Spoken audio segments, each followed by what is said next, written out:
आहे हे मी नेहमी विजयभाऊ आपल्याकडे पाहत असतो. 2004 सालापासून आपण मला लोकमतबद्दल लिहिण्याचं आमंत्रण देत आहे आणि मी त्यांना नेहमी म्हणतो नक्की लिहिणार. आपण मगाशी उल्लेख केलात की 28व्या वर्षी मी सामनाचा एडिटर झालो. आता हा उल्लेख करायला विसरलात तुम्ही की वयोमानानुसार मी निवृत्त पण झालो आहे. निवृत्तही झालोय मी, असं नाही. तरीही माझा जो पिंड आहे तो पत्रकारितेचाच आहे आणि अजूनही मला स्वतःला पत्रकार म्हणूनच घ्यायला आवडतं. नेता, खासदार ही विशेषणं मला शक्यतो आवडत नाही. माझी जी ओळख आहे ही संपादक सामना हीच राहायला पाहिजे शेवटपर्यंत. मग महाराष्ट्र असेल किंवा दिल्ली असेल, कुठे असेल. कारण मला जे काही दिलं आतापर्यंत ते पत्रकारितेने दिलेलं आहे. जसं आपण राजकारणात म्हणतो की कोणतंही घराणेशाही अमुक तमुक नसताना असताना सुद्धा लोक वरपर्यंत पोहोचतात. मला जे मिळालं आहे, प्रसिद्धी असेल, प्रतिष्ठा असेल, राजकारणातली पदं असतील, ओळख असेल, ही फक्त मी लिहितो म्हणून मला हे मिळालं. म्हणून पत्रकारितेचा मी कायम ऋणी असतो. आणि आज सुद्धा लोकमतने जे पुरस्कार दिले त्या पुरस्काराचं महत्त्व असं आहे की सर्व क्षेत्रातील, सर्व वृत्तपत्रातील मुलांना तुम्ही दिलाय. म्हणजे फक्त लोकमतच्या आहेत का तर नाही. मी मगाशी बघितलं मिररच्या मुलांना दिलेलं आहे. सकाळचे जे सगळ्यात ज्येष्ठ पुण्यातले संपादक होते एस के कुलकर्णी साहेब, त्यांना तुम्ही जीवनगौरव दिला. महाराष्ट्र टाईमच्या पत्रकाराला दिला. आणि मला नेहमी आनंद असतो जेव्हा मी आपले वरती आकडे पाहतो, नंबर 1चे लोकमतचे, की 2 कोटी वाचक झाले आपले, किंवा आपण पहिला क्रमांकाचं दैनिक देशात झालं. माझ्यासारख्या एका मराठी माणसाला याचा आनंद असतो की या महाराष्ट्राच्या मातीतलं एक मराठी दैनिक हे देशात अव्वल आहे. आणि यासाठी कोणाच्याही पोटात दुखण्याचं कारण नसतं. आपल्या महाराष्ट्रामध्ये एवढा मनाचा मोठेपणा आपण दाखवायला पाहिजे. स्पर्धा असायला पाहिजे. आता आम्ही सामना चालवतो ना अनेक वर्ष. आम्हाला असं वाटतं की मी आमच्या ठिकाणी मोठे आहोत. रोज सकाळी लोकांनी सामना जरी उघडला नाही तरी TV चॅनल उघडलं की सामना दिसतो. हे भाग्य या देशात आणि जगामध्ये किती भाषिक वृत्तपत्रांना मिळालं आहे ते आम्हाला मिळालं. आम्ही त्याच्यामध्ये आनंद मानला पाहिजे. प्रत्येकानं आपापल्या कामामध्ये तो आनंद मानला पाहिजे. मगाशी आपण राजेश खन्नाचा उल्लेख केला. मला तुम्ही बाजूला बसून आपण किती मोठे रिपोर्टर आहात अजून, की माझ्या बाजूला बसतायत आणि माझ्याशी गप्पा मारतायत की आपला आवडता कलाकार कोण आहे. मी बोललो राजेश खन्ना. राजेश खन्ना म्हटलं. राजेश खन्नासारखा कलाकार, सुपरस्टार मी पाहिला नाही. कारण त्याच्याने माझे खूप चांगले संबंध होते शेवटपर्यंत. म्हणजे जेव्हा तो लीलावती इस्पितळामध्ये त्याला दाखल केलं त्याच्या 2 दिवसापूर्वी मी त्याला भेटलो होतो. शेवटपर्यंत त्याच्या घरी मी जात होतो आंध्र्याला. कारण शेवटी एखादं तुमचा ते मुकुट गेला सुपरस्टार पदाचा की लोक जात नाहीत, भेटत नाहीत. पण मी त्याच्याकडे शेवटपर्यंत. दुसरा मी तुम्हाला उल्लेख केला राजकुमार जानी बघा. त्याचे माझे फार चांगले संबंध होते. तो मला फार आवडायचे. हे दोन्ही कलाकार त्यांची शैली, त्यांची लकब याच्यामुळे अजरामर आहेत. आणि मी शैलीवरती प्रेम करणारा माणूस आहे म्हणून माझी एक शैली निर्माण केली. तुम्ही आहेत ना मोठे मोठे कलाकार, पण राजकुमारची शैली कोणाला जमणार नाही. राजेश खन्ना निर्माण होणारच नाही दुसरा. तसं पत्रकारिता असेल, राजकारण असेल. आता विलासराव देशमुख आपले, त्यांची शैली कोणाला जमेल काय? अजिबात नाही जमणार. ते आमचे, त्याला पण मी राजेश खन्ना म्हणायचो. आपण सगळं राजेश खन्नासारखे आहात. आता दुर्दैवाने आपल्यात नाही आहेत ते, त्यांचे मित्र बसले तिकडे. तर प्रत्येकाची एक शैली असते. नको असते बाळासाहेब ठाकरे निर्माण होणार नाही, शैली आहे. शरदराव आहेत. मग अशी बारामतीच्या एका पत्रकाराला पुरस्कार मिळाला, सुनील राऊत मला वाटतं त्याचं नाव. जे मध्ये सुद्धा पत्रकार काम करतात, लक्षात घ्या. हां, बारामतीमध्ये सुद्धा पत्रकार आहेत. अजित पवारांच्या आसपास फिरून त्यांनी उत्तम पत्रकारिता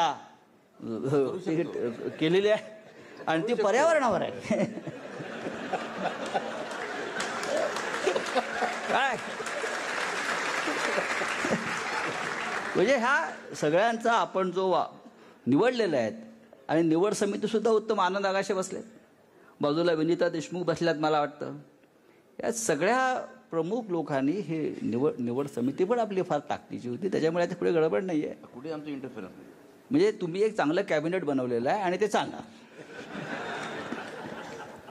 महत्वाचं म्हणजे त्याच्यात दखल नाही कुठे. चांगली गोष्ट आहे, तरच चालणार. कॅबिनेट आहे. तेच कॅबिनेट आहे. आता बघा, आम्ही सरकार बनवलं पण सरकारपासून लगेच लांब गेलो. मी त्याच्यावर येणार आहे. आपल्या मुलाखतीमध्ये ते सगळे मुद्दे येतील. तर आपण आता फक्त आपण कुठल्या प्रेशर खाली येऊ नका मुलाखत घेताना. आपण कोणत्या दबावाखाली येऊ नका. हा, मला पूर्ण विश्वास आहे की तुम्ही कोणत्याही प्रेशरमध्ये उत्तर देणार नाही याची मला खात्री आहे. नाही, माझा जे मला ओळखतात, जे मला पाहतात, ज्यांनी मला अनुभवलेलं आहे, त्यांना माहिती आहे मी कोणत्याही दबावाखाली कधीच काम करत नाही. तुम्ही राऊत साहेब, तुम्ही बाळासाहेब ठाकरेंपासून आदित्य ठाकरेपर्यंतचा सगळा प्रवास बघितलेला आहे. तुम्ही बीकॉम केलं आणि पत्रकारितेत आला. अहो, मी शिकलोच नाही, ते बीकॉम सोडून द्या. पण केलं ना काहीतरी कागदोपत्री. त्याला काय अर्थ नसतो. पण तरी देखील शिवसेनेचा मुखपत्र सामनाचं संपादक पद तुम्हाला मिळालं. तर हा सगळा प्रवास खूप विलक्षण आहे. तर काय नेमका सुरुवात कशी झाली याची? मी काय शिकलो बघलो सोड. मी उत्तम मारामाऱ्या करत होतो म्हणून बाळासाहेबचं माझ्यावर लक्ष होतं. पण तुम्ही उद्धव आणि राज सगळे मारामारीचं प्लॅनिंग माझ्यासारखं कोणी करत नव्हतं त्या काळात. आता म्हणत नाही मी. शिवसेनेच्या सुरुवातीच्या काळातल्या गोष्टी सांगतोय मी. हा, तो आमचा USP होता. आता नाही राहिला. त्याला आता त्या भाषेत चळवळ म्हणतात. JNU मध्ये जे होतं त्याला चळवळ म्हणतात. नाही, पण ती सुरुवात करत असताना जेव्हा तुमच्यासमोर ऑप्शन होता तेव्हा सामना निघाला नव्हता. पण लोकसत्ता की लोकप्रभा असे तुमच्यासमोर 2 पर्याय होते आणि तुम्ही दैनिक न निवडता साप्ताहिक लोकप्रभाची निवड केली. बरोबर आहे. त्याच्या मागे निश्चित काही असं कारण होतं? तो काळ असा होता की तेव्हा हे इलेक्ट्रॉनिक माध्यमं नव्हती. तेव्हा पत्रकारितेला फार मर्यादित स्कोप होता. इलेक्ट्रॉनिक माध्यमं नव्हती. हे तुमचं ऑनलाईन, आता ते मग असे बघितलं पोर्टल्स वगैरे प्रकार. तेव्हा लिखाण लिहायचं आहे आणि साप्ताहिक, मासिक, बरं का, त्याला तुम्ही अनियतकालिक तेव्हा म्हणत होतो आम्ही. दिवाळी अंकाची पण ताकद असायची पूर्वी. आणि दैनिकामध्ये एखाद्या काम करणं आणि जाणं आणि त्यातून परत आपलं अस्तित्व निर्माण करणं तेव्हा कठीण असायचं. त्याच्यापेक्षा साप्ताहिक काही लोक वाचायचे. तेव्हा पुण्यामध्ये एवढी साप्ताहिकं होती. पुण्यामध्ये मला आता आठवत नाही, स्वराज्य नावाचं साप्ताहिक होतं. मला वाटतं सकाळ ग्रुपचं होतं. ते सकाळ ग्रुपचं स्वराज्य, मनोहर होतं. अशी अनेक. तेव्हा नावाचं एक साप्ताहिक नाही, पण तेव्हा एक्सप्रेस ग्रुपचं लोकप्रभा साप्ताहिक होतं. मला असं वाटलं की जर उत्तम लिहायचं आहे तर आपण साप्ताहिकाचा माध्यमातून ते व्यासपीठ स्वीकारलं पाहिजे. आणि मी ज्या प्रकारचं लिखाण करत होतो किंवा माझी जी शैली होती ती साप्ताहिकासाठी योग्य होती. म्हणजे उत्तम कव्हर स्टोरीज करणं किंवा शोध पत्रकारिता, जेव्हा अशी उल्लेख केला तुम्ही, अशा प्रकारच्या गोष्टी तयार करणं, हे तेव्हा साप्ताहिक लोक वाचायचे. हातात लोक आम्ही जेव्हा बघायचो ऑफिसला झाले, हातात एखादं साप्ताहिक, एखादं मासिक, एखादं ग्रंथालयातलं पुस्तक आता दिसतं का? नाही दिसत. आता नाही ना. म्हणून मला वाटलं की साप्ताहिकाच्या माध्यमातून आपण लिखाण केलं पाहिजे. मी मार्मिकचं काम करायचो त्या काळामध्ये. आम्ही मार्मिक चालवायचो, मार्मिकमध्ये काम करायचो आणि साप्ताहिकाला तेव्हा प्रतिष्ठा होती. पण ते जेव्हा लोकप्रभात काम करत होतात तेव्हा तुम्ही क्राईम स्टोरीजकडे जास्त वळालात आणि अंडरवर्ल्डमध्ये त्यावेळी अंडरवर्ल्ड मुंबईचं काय होतं सगळ्यांना माहिती आहे, त्याचं तुम्ही रिपोर्टिंग केलं. म्हणजे अगदी रमा नाईकच्या अंत्ययात्रेत त्या गाडीवर तुम्ही चढून बसलात. हे काय तिथे पोचलात कशा तुम्ही? नाही, मेलेलं कशाला, मी जिवंत अंडरवर्ल्ड बरोबर पण फिरत होतो. हो, पण नाही, त्याच्या अंत्ययात्रेच्या वेळेस तुम्ही त्याच्या गाडीवर जाऊन बसलात. तर ज्याला तुम्ही लाईव्ह रिपोर्टिंग म्हणता सध्या हे जे चॅनलवाले जे आहेत ना ते लाईव्ह बघत, तेव्हा सुद्धा लिखाणामध्ये सुद्धा लाईव्ह रिपोर्टिंग असायचं ना. प्रत्यक्ष मुंबईमध्ये तेव्हा अशी घटना घडली की मुंबई हादरवणारा सगळ्यात मोठा अंडरवर्ल्ड डॉन तो रमा नाईक होता. त्याची हत्या झाली, त्याला मारलं, एन्काउंटर झालं म्हणतात. ते एन्काउंटर फार संशयास्पद होतं. मुंबईत तणाव निर्माण झाला प्रचंड, काय होईल माहीत नाही. आणि अशा वेळेला लोकप्रभा साप्ताहिक जे जोरात होतं तेव्हा फार, त्याने ठरवलं की आपण याच्यावरती कव्हर स्टोरी, पण ते करणार कोण? म्हणजे शेवटी हिम्मत, त्या दगडी चाळीत जाणार कोण? उगाचच असतं का रे, काय तिथे तसं काही नसतं. भीती माणसाच्या मनामध्ये असते, बाकी काही नसतं. कोणी आपल्याला हात लावत नाही. तुमची हिंमत एकदा बघितली समोरच्या माणसाने, तर तो प्रधानमंत्री असू द्या, गृहमंत्री असू द्या किंवा अंडरवर्ल्ड डॉन असू द्या, बरं का, तुमच्या अंगावर याची हिंमत नाही. मी अनेक वर्ष पाहतोय. हिंमत असेल तर माझ्या अंगावर आम्ही नेहमी सांगतो, समोर सांगतो मी, आपकी हिंमत आहे आ जाओ, मैं यहाँ हूँ. काय माणूस कशाला घाबरतो? माणूस दोन गोष्टींना घाबरतो, एक मृत्यूला घाबरतो आणि तुरुंगाला घाबरतो. आणि मी या दोन्ही गोष्टींना कधीच घाबरलो नाही. ते पण त्याच्यामुळेच तुम्हाला माधव गडकरींनी गुंड असं नाव दिलं होतं. मला ते म्हणायचे की गुंडाला पाठवा. त्या गुंड म्हणणं हा कमीपणा असं मानत नाही, ती एक कामाची पद्धत आहे. जोरात काम करतो माणूस. मला अजूनही म्हणतात लोक, अरे हे तो गुंडा आहे. पण मला नाही वाईट वाटत. मला वाटतं ठीक आहे, चांगलं बोलतो, त्याने माझं चांगलं विश्लेषण केलेलं आहे. तू पुत्र व्हावा ऐसा गुंडा. मला बाळासाहेब म्हणायचे, माझी ओळख करून देताना बाळासाहेब सांगायचे, ए संजय राऊत, माय फायर ब्रँड एडिटर. अरे एकदम जोरदार आदमी है, आप उसके टक्कर मत लेना. नाही, पण त्याच बाळासाहेबांची तुम्ही एक मुलाखत घेतली होती, तेव्हा सामन्यामध्ये नव्हती. बघा, पण आता ते- मगाशी ती अंडरवर्ल्डचा मुलाखत- विषय तुम्हाला सांगतो मी. हे आताचं अंडरवर्ल्ड काही नाहीये, आता नाहीच राहिलं. आता कुठे अंडरवर्ल्ड? नाहीच आहे. पण ज्यांनी त्या काळातलं मुंबईचं अंडरवर्ल्ड जवळून पाहिलंय त्यांना शिकागोचं अंडरवर्ल्ड कमी वाटलं असतं. जी तुम्ही आता नावं घेताय, मग तो दाऊद इब्राहिम असेल, बरं का, छोटा शकील असेल, शरद शेट्टी होता, हे सगळे लोक ह्याच्या हातामध्ये मुंबई आणि आसपासचा भाग होता. ते ठरवायचे मुंबईत काय होणार, पोलीस कमिशनर कोण होणार, मंत्रालयात कोण बसणार. हाजी मस्तान जेव्हा मंत्रालयात जायचं, तो अख्खं मंत्रालय त्याला घ्यायला खाली यायचं मी पाहिलेलं आहे. हे मी पाहिलेलं आहे. हा करीम लाला होता, त्याला भेटायला इंदिरा गांधी जायच्या पायधुणीला. हे अंडरवर्ल्ड आम्ही पाहिलंय. हे आता काही नाही, आता किरकोळ लोक आहेत सगळे. पण ह्याच अंडरवर्ल्ड मधले काही फोटो तुम्ही काढले होते ना? नाही बघा, कुणाचे काढले होते? मी दाऊद इब्राहिम पासून सगळ्यांचे फोटो सेशन गेलेले आहेत. दाऊद इब्राहिमला पाहिलेले, त्याच्याशी बोललेले फार कमी लोक देशामध्ये.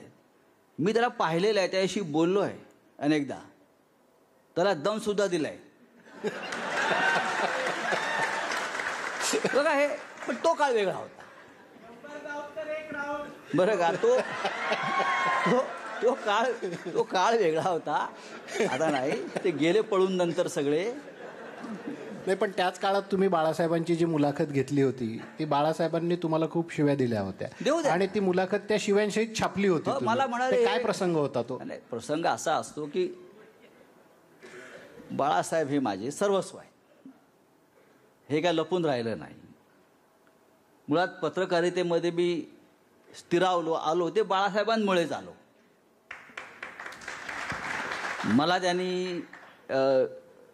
इंडियन एक्सप्रेसमध्ये स्वतः घेऊन गेले त्यावेळेला. त्यांना वाटायचं की मी शिकून घ्यावं, सगळं काम करावं, भविष्यामध्ये आपल्याला वृत्तपत्र काढायचं आहे, या सगळ्या गोष्टी आहेत. पण एक्सप्रेसमध्ये गेलो आणि त्यांना असं वाटलं की आता हा माझ्यापासून दूर गेला, हा माझ्यावरच टीका करतो आहे, हा माझ्याविषयी लिहितो आहे. पण पण शेवटी पत्रकारिता ही अशी असते, आपल्या जवळच्या माणसावर सुद्धा कधी कधी ओरखडे मारावे लागतात. पण सत्य त्या असतं. ती मुलाखत छापून आल्यानंतर लगेच काही दिवसात तुम्ही सामनामध्ये एक आलात. मुलाखत मी बाळासाहेबांची तेव्हा घ्यायला गेलो, मला चिडले होते, खरं आहे ते. आणि ते चिडून त्याने एक छान मुलाखत दिली. तुम्हाला जर उत्तम इन्फॉर्मेशन, उत्तम मुलाखत हवी असेल, समोरच्या माणसाला तुम्ही चिडवायला पाहिजे. आणि ते प्रमाणपत्र आहे ते. हो, चिडलं पाहिजे प्रमाणपत्र. समोरच्या तेव्हा तो सत्य बोलतो, छान बोलतो, मस्त बोलतो. बरोबर आहे. कळलं का?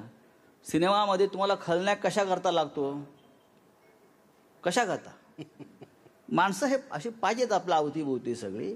मग मला बाळासाहेब म्हणाले, संजयजी, सध्या खलनायक कोण आहे तुमच्याजवळ? खलनायक हा समाजाचा एक भाग आहे, लक्षात घ्या. मग ते राजकारण असेल, कुठल्या क्षेत्रामध्ये ह्या वृत्ती, या प्रवृत्ती असायलाच पाहिजे, तर समाज बनतो. सध्या कोण आहे? सध्या कोण आहे? तुम्हाला काय वाटतं? मी तुम्हालाच विचारणार, तुम्हाला काय वाटतं? नाही, आम्हाला उत्तर तुमच्याकडनं पाहिजे ना. प्रश्न आमचे आहेत, उत्तर तुमचं आहे. मला काय वाटतं ते गौण आहेत, तुम्हाला काय वाटतं ते महत्वाचं नाही, आहे. माझ्या आसपास आमच्या फिरत असतात खलनायक, त्यांना आम्ही नीट हँडल करतो. पक्षातले आहेत की बाहेरचे आहेत? नाही नाही, बघा, पक्षातले कशाला पाहिजे? नाही आहेत. मी पक्षाचे एक वरिष्ठ नेता आहे, बरं का. पक्षामध्ये काय नाही, आम्ही उद्योजी, आम्ही सगळे बसून काम करतो. पक्षामध्ये खलनायक असण्याचं कारण नाही, पक्ष सत्तेमध्ये, आता पक्ष खुश पाहिजे आमचा, खरं म्हणजे सगळे सत्तेमध्ये आहेत. पण आता ज्यांना सत्ता मिळत नाही, जे सत्ते बसून त्यांना असं वाटतं की संजय राऊतांमुळे आम्हाला सत्ता मिळाली नाही, आमचा तोंडचा घास गेला, ते अशा प्रकारच्या भूमिका घेतात. पण शेवटी राजकारणामध्ये, समाजकारणामध्ये काही गोष्टी विसरून जायच्या असतात. मी त्याच्यावरती येतो, पण आज इथे पत्रकारितेचे पुण्यामध्ये भरपूर कॉलेजेस आहेत आणि त्याचे अनेक विद्यार्थी देखील इथे आहेत. आपण सार्क कॉन्फरन्सला गेलो होतो, मी सुद्धा होतो त्याच्यात. अटल बिहारी वाजपेयी पंतप्रधान होते. त्यावेळी मी तुमचं रिपोर्टिंग करण्याचं स्किल बघितलं. हातात कुठलाही कागद न धरता, कुठलंही टिपण न घेता तुम्ही सगळं फिरायचात, बघून यायचात आणि आल्यानंतर रूममध्ये जाऊन कॉपी लिहून घेऊन यायची आणि ती फॅक्सवर पाठवून द्यायची. तर ही स्मरणशक्ती डेव्हलप तुम्ही केली की तुम्हाला उपजत होती? कारण पत्रकारांना एक त्याच्यातून काहीतरी चांगला हे मिळेल. डेव्हलप कधी होत नाही, ती अनेकदा तुमच्या जीवनशैलीतून निर्माण होते, प्रसंगातून निर्माण होते. आता पूर्वी बघा, आता ठीक आहे आपल्याकडे खूप साधनं, आपण लगेच टेप करून घेतो, तुमच्या मोबाईलमध्ये असतं, असं काय करतात नाही. आमच्याकडे तेव्हा काहीच नव्हतं. म्हणजे अनेक मोठ्या मोठ्या मुलाखती आम्ही फक्त बोलून घेतलेल्या आहेत. मी लिहत पण नसायचो अनेकदा, ती पण सुद्धा मला आवडतच नाही ते पहिल्यापासून. ती प्रत्येकाची एक शैली असते. बाळासाहेबांच्या मी 100च्या वर मुलाखती घेतल्या, 100च्या वर बाळासाहेब ठाकरेंच्या. पण त्यासुद्धा अशाच आहेत, तुम्ही जर वाचल्यात त्या, जेव्हा तुम्ही आपल्या पद्धतीने ते संवाद लिहिता मुलाखतीचे, तेव्हा ती जिवंत मुलाखत होते, नाही तर पुस्तकी होते ती. आणि मी काय पुस्तकी माणूस कधी झालो नाही. माझ्यावरती बाळासाहेबांचा प्रभाव हा अशा पद्धतीनं खूप राहिला. त्यांची जी लिखाणाची स्टाईल आहे, बोलण्याची स्टाईल होती, ती तुम्ही जाणीवपूर्वक डेव्हलप केली? नाही, अजिबात नाही. अनेकदा सामनाचे अग्रलेख असे वाटायचे की ते बाळासाहेबांनीच लिहिलेत, ठीक पण ते आहे आपण लिहिलेले असायचे. चांगली गोष्ट आहे. नाही, ही रिपोर्टिंगची किंवा ही लिखाणाची शैली बघा, असं मी विकसित असं केली म्हणाला, की होत काय? बाळासाहेब ठाकरेंचा प्रभाव असणं ही चांगली गोष्ट आहे, इतर कोणाचा असण्यापेक्षा. उद्धव आणि राज हे दोघेही तुमचे जिवलग मित्र आहेत, आहेत ना. लहानपणापासून तुम्ही सोबत होतात. पण ज्या काळात राज ठाकरेंनी शिवसेनेला रामराम ठोकला आणि त्यांनी स्वतःचा पक्ष काढला, त्यावेळी तुम्ही देखील मनसेत जाणार, राज ठाकरेंसोबत जाणार अशी चर्चा होती. तुम्ही गेला नाहीत त्यावेळी.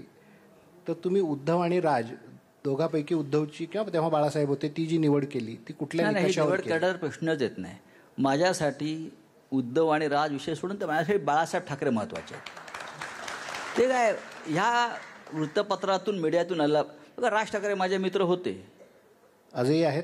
आजही आहेत. मी का घाबरतो सांगायला? आहेत ना. मैत्री ही मैत्री असते. आता त्यांनी एक वेगळा पक्ष स्थापन केला, त्या पक्षाचं काय करायचं ते पाहतील.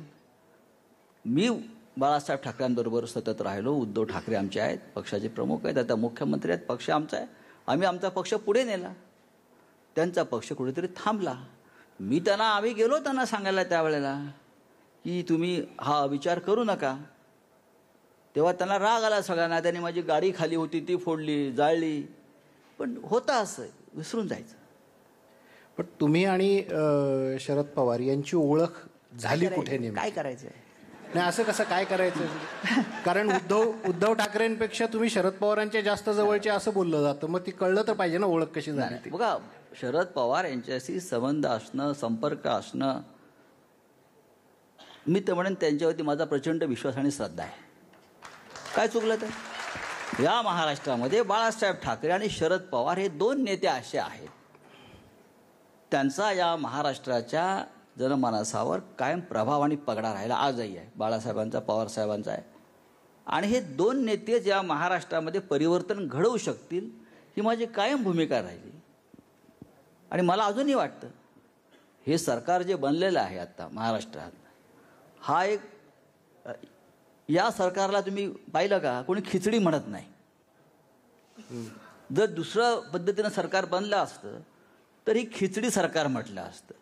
पण आजही या सरकारला लोक सरकार म्हणतायत, खिचडी म्हणत नाहीयेत. किंबहुना जेव्हा शरद पवारांनी सरकार बनवलं होतं तेव्हा पुलूची खिचडी म्हणत होते लोक त्यावेळेला. पण हे सरकार आहे. याचं कारण असं आहे, या सरकारचं नेतृत्व जे आहे हे उद्धव ठाकरे करतायत आणि या सरकारच्या पाठीशी शरद पवार ठामपणे उभे आहेत. नाही, हे जरी असलं तरी शरद पवारांचा राष्ट्रवादी पक्ष आणि उद्धव ठाकरेंचा शिवसेना पक्ष, हे दोनही पक्ष राज्यात स्वबळावर येऊ शकतील अशी परिस्थिती दिसत नाही. त्याचं काय सांगाल? याचं कारण असं आहे की इतर राज्यांप्रमाणे महाराष्ट्राची परिस्थिती फार म्हणजे वेगळ्या इतर राज्यांनी. तुम्हाला असं तुम्ही असं नाही म्हटलं की आंध्र प्रदेशमध्ये रिजनल पक्षाला स्थान मिळतं, केरळमध्ये मिळतं. याचं कारण असं आहे की महाराष्ट्राची परंपरा सामाजिक आणि राजकीय फार वेगळी आहे. महाराष्ट्रात सदैव काँग्रेसचा बालेकिल्ला हा राहिलेलाच आहे. देशात कुठेही काँग्रेस पराभूत होईल, पण महाराष्ट्रात काँग्रेस राहील असं मी नेहमी म्हणतो. एवढी ती खोलवर त्या काँग्रेसची पालमुळं रुजलेली आहेत. शरद पवारांचा काँग्रेस राष्ट्रवादी असेल, पण ती काँग्रेसच आहे हो. संस्था, संघटना, माणसं याचं जाळं आहे. आणि मजबूत नेते महाराष्ट्रामध्ये प्रत्येक जिल्हा स्तरावरती आपापल्या पक्षाचे आहेत. बाळासाहेब ठाकरेंसारखा इतका महान नेता असताना सुद्धा शिवसेनेला पूर्ण बहुमत मिळालं नाही. बाळासाहेब निर्विवाद नेते होते, निर्विवाद, त्यांच्या तोडीचा नेताच नव्हता. पण राजकीय यश त्यांना जेव्हा मिळालं तेव्हा भारतीय जनता पक्षाबरोबर युती करावी लागली. त्यावेळेला रिजनल पक्ष महाराष्ट्रामध्ये आता जास्त झाले आहेत आणि त्या पक्षाचे नेतेसुद्धा ताकदीचे आहेत. प्रत्येकजण आपापला वाटा घेत असतो. शिवसेना आहे, पवारसाहेबांचा पक्ष आहे आणि काँग्रेस तर राहणारच असं म्हणतो मी. थोडंसं जर काँग्रेसच्या नेत्यांनी दिल्लीच्या लक्ष घातलं असतं महाराष्ट्रात त्यावेळेला, तर काँग्रेस अजून पुढे गेली असते. नाही, पण याच्यात शरद पवारांच्या कचाट्यात शिवसेना कोणी कोणाच्या कचाट्यात नाहीये. नाही सापडली आहे. याच्यात शिवसेनेचं भवितव्य काय? हे पहा, सरकार बनलं आहे कोणाच्या कचाट्यामध्ये आल्यामुळे बनलेलं नाहीये. 3 पक्षांची गरज आहे. हे सरकार स्थापन करणं, महाराष्ट्राला वेगळी दिशा देणं, हे तिघांनी बसून ठरवलं आहे. सगळ्यात पहिलं शरद पवारांनी ठरवलेलं आहे. मी त्यांच्याकडे जाऊन मग काँग्रेसकडे जाऊन सातत्यानं हा विचार रुजवण्याचं काम जे आहे सुरुवातीला आम्ही करत राहिलो. हे काय सहज निर्माण झालेलं नाही, हे काय टेस्ट ट्यूब बेबी नाही आहे. हे व्यवस्थित जन्माला आलेलं मुलं पाळण्यात घातलं आहे. म्हणजे हे त्याचा बारसं झालाय, त्याचा वाढदिवस होईल, निकाल होईल. निकाल लागायच्या आधीच ठरवलं होतं असं बाळ जन्माला घालायचं, असं म्हणू शकता, असं म्हणू शकता. आमचं प्लॅनिंग असतं. मग ते शब्द वगैरे सगळं ते काही खोटं होतं, हे ठरवलंच होतं. म्हणजे देवेंद्र फडणवीसांनी भाजपने शब्द पाळला नाही वगैरे, बघा हे सगळं स्टोरी शब्द पाळणार नाही त्याचीच खात्री होती आम्हाला. ते शब्द पाळणार नाहीत म्हणजे बाळ जन्माला फक्त खात्री मला होती. म्हणजे बाळ जन्माला घालायचंय ते त्याच्यासाठी निमित्त शब्द नाही ठरलं, ते शब्दच पाळणार नाहीत. हे तुम्हाला केव्हा कळलं की ते शब्द पाळणार नाही? हे मला साधारण असं वाटलं की लोकसभा निवडणुकांचे निकाल लागले आणि ते भारतीय जनता पक्षाच्या सोयीनुसार लागले.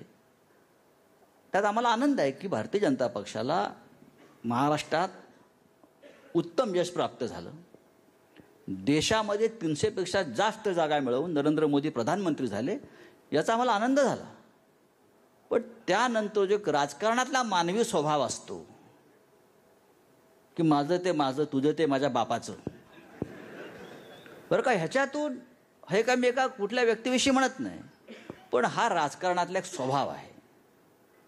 त्यानंतर विधानसभेच्या जागा वाटपासंदर्भात काही गोष्टी घडत गेल्या, इतर काय विषय सतत मी विश्लेषण करत राहिलो. त्यामुळे आमच्या डोक्यात पक्क होतं की हे नंतर गडबड करणार, नंतर गडबड करणार. हा नंतर गडबड करणार जे चक्र फिरत राहिलं, त्यातून हे सरकार निर्माण झालं. नाही, पण हे निर्माण झालं, राष्ट्रवादी आणि काँग्रेस दोघं तुमच्या सोबत आले, पण राष्ट्रवादीनी मला एक सांगा, तुम्ही सारखं राष्ट्रवादी आणि काँग्रेस हे का पाकिस्तानमधले पक्ष आहेत का हो? बिलकुल नाही ना. असं का नरेंद्र नाही, मोदींनी नाही, सांगितलं बिलकुल का नाही, मी पाकिस्तानमधले त्याच्यावरच पक्ष आहेत म्हणून? प्रश्न ते पाकिस्तानमधले आहेत की नाही, नाही हे हा नाही, नाही, मुद्दा महाराष्ट्राच्या वेगळा आहे. मातीतले पक्ष आहेत. 100% राजकीय मतभेद असू शकतात, पण शेवटी प्रत्येक पक्ष, त्याचा नेता हा या राष्ट्रावरती प्रेम करणारा नेता असतो. मतभेद असतात. ते दोन्हीही पक्ष महाराष्ट्रातले आहेत. मात्र जेव्हा तुम्ही सत्तेत तिघं एकत्र आला तेव्हा जे समान वागणूक मिळायला पाहिजे, खातेवाटप जे झालं त्याच्यात ती समान वागणूक दिसत नाही. म्हणजे राष्ट्रवादीनी सगळी महत्त्वाची खाती स्वतःकडे ठेवलेली आहेत. संख्येने मंत्रिपदं त्यांची जास्त आहेत, तुलनेने शिवसेनेकडे मंत्रिपदं कमी आहेत. नाही, असं नाही आहे. बघा, खाती महत्त्वाची नाही आहेत शिवसेनेकडे. हा तुमचा गैरसमज आहे, तो दूर करा. नाही, मी सांगतो ना. बघा, काँग्रेसला 44 जागा मिळाल्यात. काँग्रेसला एक प्रमाण ठरलं होतं की ह्या आमदारांच्या संख्येनुसार 4 आमदारांना 1 किंवा हे ठरलं. हे कोणी ठरवलं होतं बैठकीमध्ये? हे काँग्रेसचे ज्येष्ठ नेते पृथ्वीराज चव्हाण ह्यांनी हे सगळं आकडेमोड बसून केलेली आहे. आम्हाला आकडा कळत नाही, आम्ही आकडा लावतो, ठीक आहे, आम्हाला आकडा कळत नाही. आम्ही सरकारचा आकडा लावला, तो लागला, पण बाकी सगळे आकडे जे आहेत हे या लोकांनी बसून ठरवलेले आहेत. त्यानुसार ते खातेवाटप झालं. आता म्हणतात महत्त्वाची खाती, केंद्र सरकार असेल किंवा राज्य सरकार असेल, प्रत्येक खातं राज्यासाठी, लोकांसाठी महत्त्वाचं आहे. म्हणून तर खातं निर्माण केलं ना, म्हणून तर खातं निर्माण केलं. कोणतेही खातं कमी आणि जास्त नसतं. प्रत्येक खात्याला राज्याला गरज आहे म्हणून ते खातं निर्माण केलं आहे. अशी अनेक खाती आहेत, लोकांना वाटतं कमी महत्त्वाची आहेत. नाही, हे राज्य कसं घडतं, हे सरकार कसं चालतं? सरकार असे प्रत्येक घटक, प्रत्येक विषय, शिक्षण असेल, उच्च शिक्षण असेल, वैद्यकीय शिक्षण असेल, 3 महत्त्वाची खाती आहेत. 3 लोकात विभागली गेली आहेत. खनिज, कर्म, वने हे का खातं महत्त्वाचं नाही का? सगळ्यात महत्त्वाचं खातं आहे. मराठी भाषा विभाग अत्यंत महत्त्वाचं खातं आहे सध्या या सगळ्या परिस्थितीमध्ये. तर कोणती खाती तुम्ही महत्त्वाची म्हणता? सार्वजनिक गृह खातं देखील महत्त्वाचं आहे. गृह खातं तुम्ही देऊन टाकलं राष्ट्रवादीला. अहो, ते आमचं सरकार आहे ना, ते काय वेगळं सरकार आहे का? नाही, तुमचं जरी सरकार असलं बघा, तरी महाराष्ट्र तुम्ही तुमच्याकडे ठेवू शकला. महाराष्ट्राचा मुख्यमंत्री कोण आहे? कोण आहे? तो तिन्ही पक्षाचा नाही का? मग नाही, राज्याचा मुख्यमंत्री, खातं राज्याचं आहे. मी संपादक आहे, तुम्ही संपादक आहात. हे संपादक बोर्डाचे चेअरमन आहेत. ते सांगू शकतात का तो क्राईम रिपोर्ट आहे तो माझा नाही, तो मंत्रालयातला रिपोर्ट आहे तो माझा नाही? अरे सगळे माझेच आहेत. मी बॉस आहे, मुख्यमंत्री बॉस आहे. तो कोणतीही फाईल मागवू शकतो. संजयजी यांचं काय म्हणणं आहे की खातं जे खातं त्या खात्यासाठी जे खाणार खातं आहे, बघा, त्याच्या जे भांडणं सुरू असं आहे की खाणारी खाती आम्ही आमच्याकडे ठेवलीच नाही, काही ठपकाच नको. म्हणजे खाणारी खाती त्यांनी घेतली आहेत असं म्हणतात. खाणारी म्हणजे अशी म्हणतो मी की व्यवस्थित महाराष्ट्राला खाऊ पिऊ घालणारी जनतेला. तुम्ही म्हणतात की खाणारे खाते आम्ही ठेवले नाहीत, म्हणजे तुम्हाला अनुभव नाही म्हणून की? आम्हाला राज्य चालवायचा उत्तम अनुभव आहे. राज्य चालवायचा आमच्यात का अनुभव कोणाला नाही. सगळ्यात जास्त विरोधी पक्षामध्ये काम करणारे माणसं आम्ही आहोत. नाही, हा जो सगळा सामोपचार आता दिसतोय तो आता जेव्हा 5 वर्ष तुम्ही म्हणताय हे सरकार टिकेल, माझा पहिला प्रश्न आहे की हे सरकार किती दिवस तुम्ही टिकवायचं ठरवलंय? तुम्ही म्हणजे कोणी? 2 काकांनी, एक राजेश खन्नाला एक काका म्हणायचे ते तुम्ही, आणि शरद काका. शरद पवार साहेबांनी हे पहिल्या दिवसापासून सांगितलेलं आहे. ही सरकार जेव्हा बनण्याची प्रक्रिया सुरू होती आणि या प्रक्रियेमध्ये अनेक प्रमुख लोक सहभागी झाले नव्हते. ते आणि आम्ही जेव्हा प्राथमिक चर्चा करत होतो की आपण हे करू शकतो, आपण हे करायला हवं, महाराष्ट्रामध्ये नवीन घडवायला पाहिजे, तेव्हा जेव्हा हे असं वाटलं की आता आपण पुढलं पाऊल टाकलं पाहिजे, तेव्हा त्यांचा शब्द असा होता, हे सरकार बनवायचं, हे सरकार टिकवायचं, आणि त्यांचं पुढलं स्टेटमेंट असं आहे, हे आदर्श सरकार चालेल अशा प्रकारे काम करायचं. नाही मग जेव्हा हे नाही संजयजी, हा जो मुद्दा आहे ना, याच्यावर मी आपल्याला विचारू इच्छितो, लोकांना असं का वाटतं की हे सरकार किती दिवस चालेल म्हणून? ते लोकांना वाटत नाही, विरोधी पक्षाला वाटत असेल. नाही विरोधी नाही, लोकांमध्ये अशी चर्चा, लोकांमधल्या भावना ज्या आहेत या सकारात्मक आहेत. आता सरकारला 1 महिना होऊन गेला, आता सरकारला 100 दिवस पूर्ण होतील, बरोबर आहे. मग 500 दिवसाचा सोहळा होईल. आम्ही ते सगळ्या सोहळ्यांचं साधारण काय काय कुठे कुठे करायचं आहे ठरवलं आहे. म्हणजे आता 5 वर्ष पूर्ण होतील या पूर्ण सरकारची. 5 वर्ष सरकार आम्ही चालवणार. अगदी बरोबर. मग 5 वर्ष जेव्हा पूर्ण होतील, उद्धव ठाकरेही म्हणालेत की हे सरकार, ही महायुती, महाविकास आघाडी 5च नाही तर पुढची 25 वर्ष टिकेल असं ते म्हणालेले आहेत.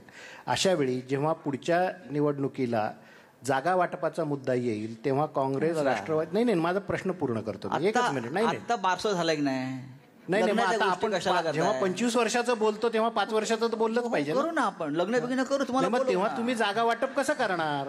नाही, शिवसेनेच्या वाट्याला किती जागा येणार? लग्न म्हणजे कोणाशी लग्न बघा करणार? की आता मुलाचं बारसं झालेलं आहे ना.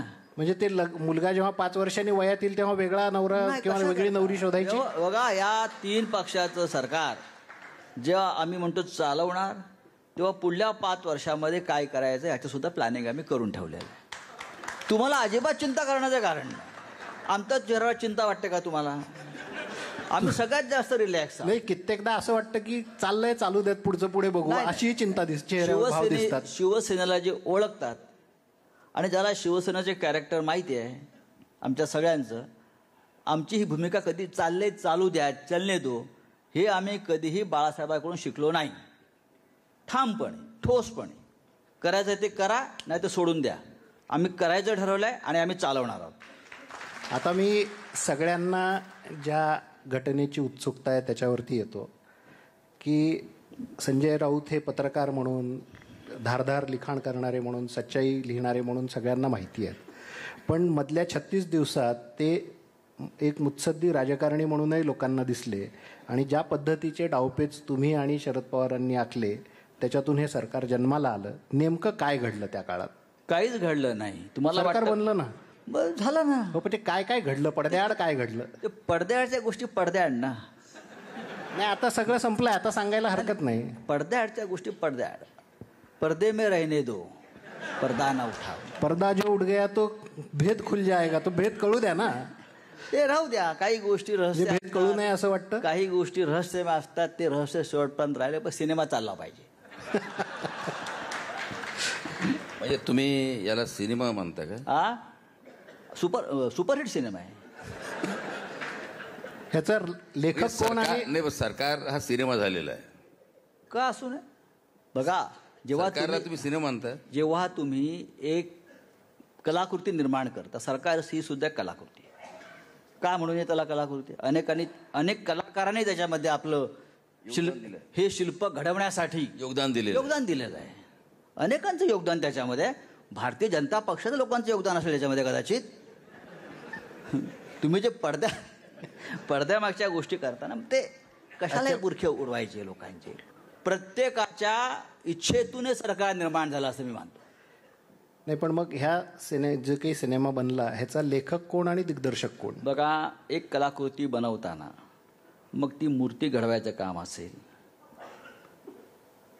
पेंटिंग चित्रकाराला घडवायचं काम असेल, इतर त्यात अनेक लोकांचं हातभार लागलेला असतो. नाही, असं नाही ना. शेवटी ती मूर्ती जर असेल तर ती राम सुतारांची म्हणतो, पेंटिंग असेल तर एम ए पुसेंचं म्हणतो. भले त्याला माती कोणी आणून दिली असेल किंवा कॅनव्हास कोणी आणून दिला असेल, तसं ह्या सिनेमाचा दिग्दर्शक कोण? अतुल यांनी आता एक जो शब्द वापरला तो फार महत्वाचा आहे की सरकार हा सिनेमा आहे म्हणून. म्हणजे हा सिनेमा कसा आहे जरा थोडं जरा सांगा ना आम्हाला. बघा हा हा सिनेमा कसा निर्माण कसा झाला सिनेमा? हा जो सिनेमा आहे हा समाज विमुख सिनेमा आहे. हा काय समाजातल्या प्रत्येक घटकानं येऊन त्या सिनेमाचा आस्वाद घ्यावा आणि टाळी वाजवावी अशा प्रकारचं काम चाललंय त्या सरकारचं. आता सरकार सिनेमा आपण पाहिला की नाही? आपण सरकार सिनेमा सरकार सिनेमा आणि सरकार नामा दोन्ही पाहिलेलं आहे. पाहिलाय ना. सरकार सिनेमामध्ये एक नायक असतो, तो समाजासाठी ज्या गोष्टी करत असतो. आमचा स्वभाव त्या प्रकारचा आहे. त्या पद्धतीनं आम्ही एक उत्तम अशी कलाकृती निर्माण केली आहे. त्याला तुम्ही नाट्य म्हणा, त्याला तुम्ही सिनेमा म्हणा, त्याला तुम्ही काही म्हणा, पण ते उत्तम प्रकारे चाललंय. मग तुम्ही विरोधी पक्षाला खलनायक म्हणता का? मी असं कुठे म्हणतो? तुम्ही आता म्हणता सिनेमामध्ये नायक आहे, मग खलनायक. बघा, जर त्यांनी ती भूमिका नाही वठवली तर ते चरित्र अभिनेते होतील. बरं, सुरुवातीला बघा प्राणसारखे जे खलनायक होते ते नंतर चरित्र अभिनेते झाले आणि ते उत्तम प्रकारे त्या भूमिका वठवत होता. प्राण सिकन त्याचं नाव, बरं का. आणि मला तो खूप आवडायचा. अमरीश पुरी सुरुवातीला खलनायक होते, नंतर अमरीश पुरीने ज्या चरित्र नायकाच्या भूमिका केल्या त्या सगळ्यात जबरदस्त होत्या. आता हे विरोधी पक्षाने ठरवायचं आहे की आपण महाराष्ट्राच्या या एका मोठ्या प्रवाहात सामील व्हायचं की अडथळे निर्माण करायचे. मला असं वाटतं की विरोधी पक्ष या लोकशाहीतला एक महत्त्वाचा घटक आहे. या देशामध्ये जर लोकशाही टिकवायची असेल तर विरोधी पक्षाला सत्ताधाऱ्याने बळ दिलं पाहिजे.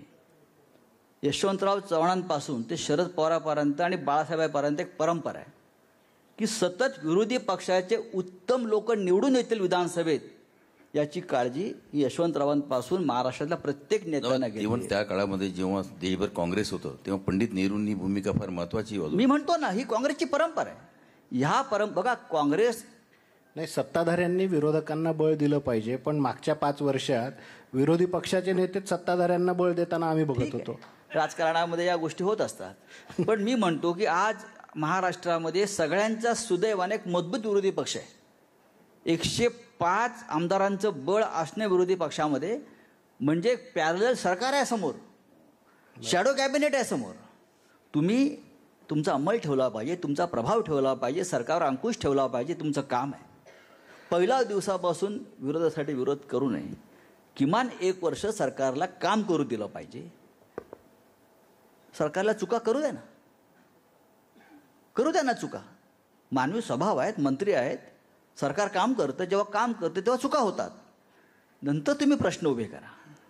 थोडा एक घटनाक्रम त्या काळातला मी सांगतो. आपलंही बोलणं झालं होतं त्याच्यावरती की 11 नोव्हेंबरची साधारण तारीख होती.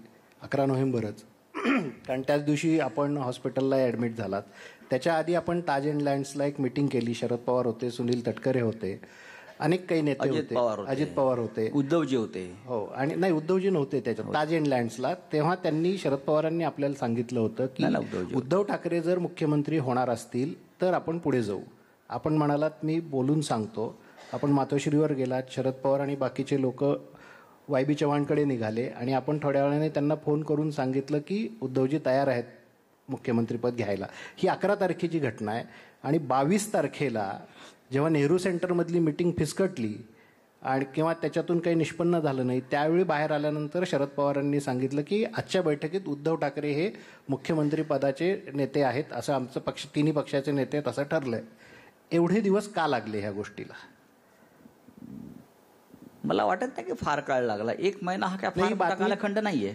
11 दिवसानंतर जाहीर जे ठरलं 11 तारखेला ते 22 तारखेला ठरलं जे असं दाखवलं गेलं. एक लक्षात घ्या, जे उद्धव ठाकरेंना ओळखतात, माझा असा दावा नाही की मीच जास्त ओळखतो, पण मला माहिती आहेत उद्धवजी. आमचे संबंध त्याच्या अनेक वर्षापासून आम्ही एकत्र आहोत. कोणतंही शासकीय पद न स्वीकारण्याची भूमिका ही कायम त्या कुटुंबानं ठेवली, ही ठेवलेली आहे. तुम्ही 11 तारखेच्या विषयी म्हणताय, पण तुम्ही त्या आधीचं माझं निवेदन पाहिलं असेल प्रत्येक वेळेला, तेव्हा मी सातत्यानं सांगितलेलं आहे की आमचे मुख्यमंत्री उद्धव ठाकरे होतील. माझं कुठेही स्टेटमेंटमध्ये कधी बदल झाला नाही. सातत्याने म्हटलं मुख्यमंत्री आमचा होईल. मला प्रश्न विचारला कोण होईल. मी म्हणलो आम्हाला असं वाटतं उद्धव ठाकरेंनी व्हावं. जर या राज्याचं नेतृत्व कोणी करू शकेल आता या परिस्थितीत तर उद्धव ठाकरे करतील. त्याच्यामुळे आमच्यासाठी काय हा धक्कादायक विषय नव्हता की मुख्यमंत्री कोण. कदाचित आम्ही त्यांच्याशी बोललो नव्हतो, पण मला खात्री होती जर जबाबदारी त्यांच्यावर पडली तर ते स्वीकारतील, कारण मी तेवढं त्यांना ओळखतो. 11 तारखेचा विषय आपण म्हणाल तर त्या बैठकीला उद्धव ठाकरे हजर होते ताज लँडसँडला, आणि ती निर्णायक बैठक होती. हे सुद्धा तेवढंच खरं आहे. तिथे बऱ्याच गोष्टी ठरल्या. त्यानंतर मी पवारसाहेबांना सोडायला खाली आलो होती, त्याने विषय काढला. हे खरं आहे, तर ते बाहेर बातम्या चर्चेला असतात, एकमेकाशी बोलतात. नेतृत्व कोण करणार, इतर कोणीच चालणार नाही. मी नेतृत्व कोण करणार प्रश्नच येत नाही. आम्ही ठरवलं आहे की हे नेतृत्व उद्धव ठाकरे ह्यांनीच करावं. ते तयार होतील का, म्हणजे आम्ही त्यांना तयार करू, ते ऐकतील. आणि शेवटी मग आम्ही वर गेलो आणि म्हटलं की हे सरकार आपल्याला आणायचं असेल, टिकवायचं असेल तर उद्धव ठाकरे ह्यांनी नेतृत्व केल्याशिवाय पर्याय नाही. अशी भूमिका पवारसाहेबांची आहे, हीच भूमिका काँग्रेसच्या वरिष्ठ नेत्यांची आहे. तेव्हा आपल्याला या दिशेनं पुढलं पाऊल टाकावं लागेल. तेव्हा चर्चा झाली. नाही, पण 22 तारखेला जेव्हा हे सगळं घडलं आणि 23 तारखेच्या पहाटे देवेंद्र फडणवीस आणि अजित पवार यांनी मुख्यमंत्री आणि उपमुख्यमंत्री पदाची शपथ घेतली, त्यावेळी नेमकी तुमची काय अवस्था होती? काही नाही, मी फार निर्ढावलेला माणूस आहे बाबतीमध्ये. नाही, पण तुम्हाला काहीच वाटलं नाही? अजिबात मला वाटलं नाही. हे फुसकावार आहे असं म्हटलं. उसमें कुछ नहीं होगा, मला कुछ नहीं होगा. क्या होता उसमें? अजित पवार बघा, अजित पवार रात्रीपर्यंत माझ्या मांडीला लावून बसले होते असे, नेहरू सेंटरला असे. आम्ही एकत्रच होतो की. असं आहे की आम्हाला पण एक तिसरा डोळा आहे ना. पण मग ते उपमुख्यमंत्री होईपर्यंत तिसरा डोळा का नाही उघडून बघितला? अशा प्रकारचा आमच्या गाडीचा एखादा नट बोल्ट ढिला करण्याचा प्रयत्न होईल याची मला पूर्ण खात्री होती, पण गाडी आमची घसरणार नाही याची खात्री होती. त्यांनी नट बोल्ट ढिला करायचा प्रयत्न केला, पण चाकं शाबित होती सगळी आमची. पण ते तुमच्या गाडीचं एक चाकच घेऊन गेले, तुम्हाला परत आणावं लागलं. त्यांना असं वाटलं ते स्टेपनी घेऊन गेले होते. म्हणजे अजित पवार स्टेपनी आहेत म्हणजे अजित, तुमचा एक मिनिट माझं वाक्य, अजित पवार स्टेपनी आहेत का? आता सांगतो ना तुम्हाला मी, माझं वाक्य बघा. स्टेपनी सुद्धा गाडीची एक महत्वाचा भाग आहे. स्टेपनी नसेल तर गाडी जात नाही पुढे, मोठा प्रवास करू शकत नाही. अजित पवार ही अत्यंत महत्वाची गोष्ट आहे. स्टेपनी आहे, लागतेच ते. अजित पवार हा महत्वाचा नेता आहे. नाही, महत्वाचा नेता आहे की महत्वाची स्टेपनी आहे. आणि अत्यंत गाडी सुरळीत चालण्यासाठी आपण जेव्हा जातो तेव्हा आपण गाडीची काळजी घेतो ना. जॅक आहे का, स्टेपनी आहे का, नीट बघा सगळं काय आहे ना. तेव्हा प्रत्येक नळ बोर्ड आम्ही घेऊन गाडी पुढे निघालो होतो. त्यांनी नेण्याचा प्रयत्न केला. संध्याकाळी 4 वाजेपर्यंत अजित पवारांसह धनंजय मुंडेपर्यंत सगळे लोक पवारांच्या दारामध्ये हजर होते. मी धनंजय मुंडेंचा विषय काढला म्हणून तुम्ही तो किस्सा सांगायला पाहिजे असं माझं मत आहे. कुठला? की धनंजय मुंडे YB चव्हाण सेंटरवर परत कसे आले, माझा स्पेसिफिक प्रश्न आहे. नाही, सांगायला काय हरकत नाही. आता सगळेच लोक, कोणीच त्याच्यात वाईट वाटून घेणार नाही. मला माहिती आहे तो किस्सा, आपण सांगा. नाही, ते आले असतील. शेवटी बघा, शरद पवारांसारखं नेतृत्व आहे, त्यांना असं नाही. YB चव्हाण सेंटरला आपण आलात जेव्हा अजितदादांनी शपथ घेतली तिकडे, तेव्हा YBला सगळे नेते जमले, आपण आलात. आणि नंतर खाली आल्यानंतर आपल्याला माध्यमांनी घेरलं आणि धनंजय मुंडे सुद्धा तिकडे आहेत असं सांगितलं. त्यावर तुम्ही काय केलं? अरे त्यांनी मला विचारलं की धनंजय मुंडे उनके साथ है. बोलो ठीक है, कहाँ है? धनंजय मुंडे तो हमारे साथ है. अभी अभी मेरी बातचीत मुंडे जी से हो गई है. और निकल रहे यहाँ, देखो अभी 10 मिनट में यहाँ पहुंचेंगे. क्या बोल रहे हो? मला म्हटलं. बघा, ह्याला म्हणतात फाजील आत्मविश्वास. पण तुमचं बोलणं झालेलं नव्हतं.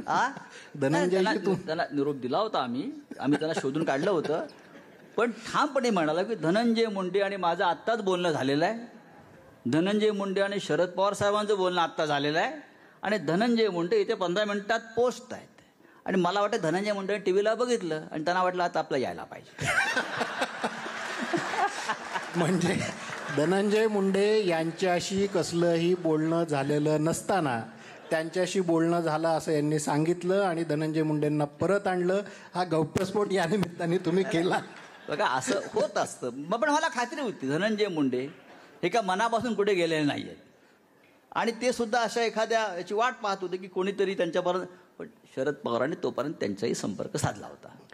तुम्ही आता जो विषय म्हणजे तुम्ही अजित पवारांसारख्या एवढ्या मोठ्या नेत्यांना स्टेपनी कसं म्हणता? तुम्हाला स्टेपनीचं एवढं वाईट का वाटलं? नाही वाईट नाही, मला हे वाईट वाटून राहिलं की तुम्ही सरकार चालवण्याची गोष्ट करता आणि तुम्ही त्यांना स्टेपनी म्हणता. स्टेपनीशिवाय सरकार चालूच शकत नाही. म्हणजे कोणतीही गाडी तुम्ही बघा, हे तुमची खात्री आहे की ते स्टेपनी आहे म्हणून? नाही, महत्वाचं चाक आहे. आता लागलं ना गाडीला. नाही अहो, ते लागलं ना गाडीला. नाही नाही, गाडीला ते चाक लागलं, मग आता गाडीत दुसरी स्टेपनी कोणती आहे? आहेत ते अमर साबळे सांगू शकतील. आता म्हणजे सगळ्या ती बीजेपी मधून येते. आता सगळ्या स्टेपनी त्यांच्याकडे आहेत, तर आमच्याकडे लागलेल्या आहेत. आपण त्याच काळात जेव्हा अजित पवार आणि देवेंद्र फडणवीस यांचा शपथविधी झाला त्याचवेळी आपण असं म्हणाला होतात की अजूनही एक फोन जर दिल्लीहून आला तर चित्र बदलू शकतं. म्हणजे आपल्या बोलण्यातून हे ध्वनीत होतं की नरेंद्र मोदींनी पंतप्रधानांनी जर फोन केला तर कदाचित चित्र बदलू शकतं. आजही तुम्हाला त्या फोनची अपेक्षा आहे? नाही, संपला विषय. तो सिनेमा संपला. तो ती शॉर्ट फिल्म होती. पण त्याच काळात शिवसेनेच्या काही नेत्यांनी अजित पवार उपमुख्यमंत्री झाल्यानंतर तुमच्याविषयी अतिप्रेमाने बोलायला बोलू सुरुवात द्या, केली होती. मला सवय आहे. It's my medal. हे माझी मेडल्स आहेत सगळी. ते शौर्य पदक म्हणतो मी त्याला. पण आता हे जे काही सगळी मोठ बांधलेली आहे तर भाजप नाही, हा मोठ शब्द चुकीचा आहे. आघाडी आहे ती महाविकास आघाडी आहे की महाशिव आघाडी आहे? महाविकास आघाडी आहे. कारण उदयनराजे काल म्हणाले की त्यांनी शिव शब्द काढून टाकला त्याच्यात. असं आहे की ते काय बोलतात साताऱ्यात ते त्यांचा प्रश्न आहे. त्यांना बोलू द्या ना, काय त्यांच्या बोलणं लोकशाही आहे. शिवाजी महाराजांचं नाव घेतो म्हणजे शिवशाही पण म्हणतो आम्ही त्याला. त्यांना बोलण्याचा पूर्ण अधिकार आहे.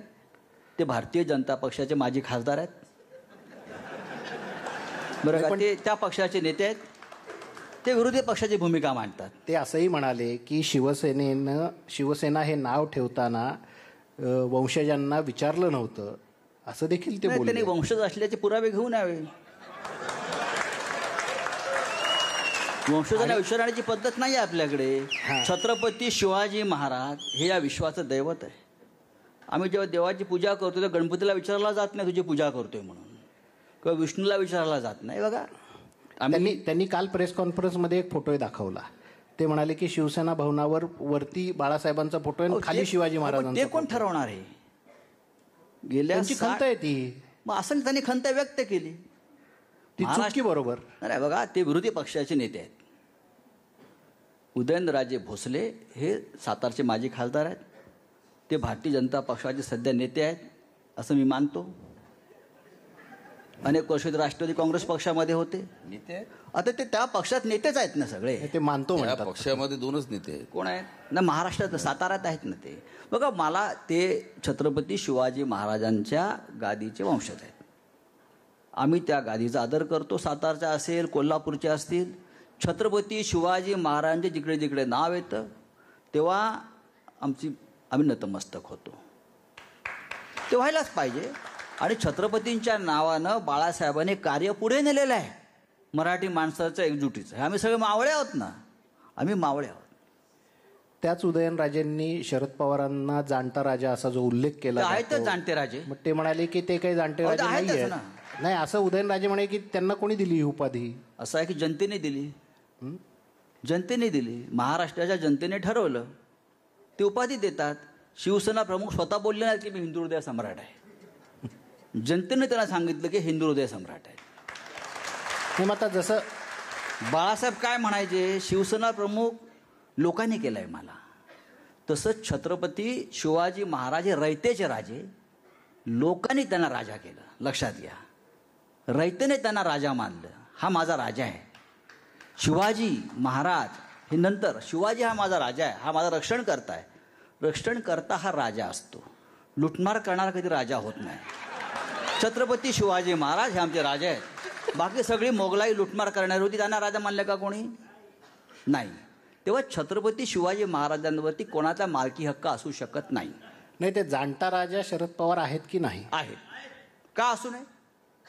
जो या महाराष्ट्रात आणि देशासाठी, समाजासाठी, शेतकऱ्यांसाठी, कष्टकऱ्यांसाठी एक भूमिका घेऊन काम करतो असा कोणताही नेता हा जाणता राजा असतो. शरद पवारांनी, मी मानतो, अनेक वर्ष त्या प्रकारचं काम केलेलं आहे.